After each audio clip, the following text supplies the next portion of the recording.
நீங்கள் பார்த்துக் கொண்டிருப்பது 24 நியூஸ் தமிழ்.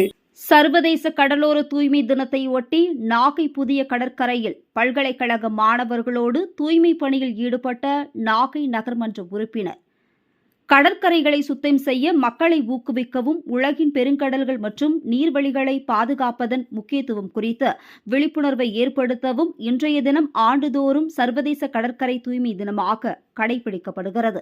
அதனைத் தொடர்ந்து இன்றைய தினம் நாகை புதிய கடற்கரையில் திருச்சி பாரதிதாசன் பல்கலைக்கழக கடல்சார் அறிவியல் துறையும் தேசிய கடல்சார் ஆராய்ச்சி மையமும் இணைந்து தூய்மை பணியில் ஈடுபட்டனர். பல்கலைக்கழக பேராசிரியர்கள் மாணவ மாணவிகளோடு இணைந்து நாகை நகர்மன்ற தலைவர் மாரிமுத்து தூய்மை பணியில் ஈடுபட்டார். தொடர்ந்து சுத்தமான கடற்கரை நமது பெருமை மாணவ மாணவிகள் ஆசிரியர்கள் தூய்மை பணியாளர்கள் உறுதிமொழி எடுத்துக்கொண்டனர். நாகை புதிய கடற்கரை பகுதிகளில் 1/2 கிலோமீட்டர் தூரம் காலை முதல் தூய்மை பணியில் ஈடுபட்ட மாணவர்கள் 154 கிலோ மக்கும் குப்பைகளையும் 27 கிலோ மக்காத பிளாஸ்டிக் குப்பைகளையும் சேகரித்தனர். இன்று ஒரே நாளில் 40 கடற்கரை பகுதிகளில் தூய்மை பணி நடைபெறுவதாகவும் கடற்கரை தூய்மையாக இருந்தால்தான் கடல் வளம் மேம்படும் என பேராசிரியர்கள் கருத்து தெரிவித்துள்ளனர்.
வைத்திருப்பது எனது கடமையும் பொறுப்புமாகும்.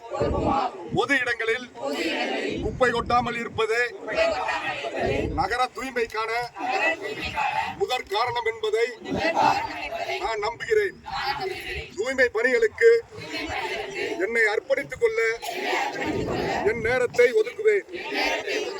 நான் பொது இடங்களில் குப்பை கொட்ட அனுமதிக்க மாட்டேன்.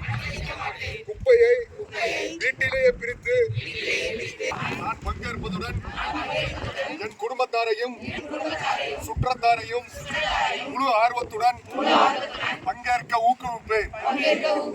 என்னால் மேற்கொள்ளப்படும் ஒவ்வொரு நடவடிக்கையும் என் நகரத்தை தூய்மையாக வைக்க வேறு உதவி செய்யும் என்பதில் நான் உறுதியாக இருக்கிறேன்.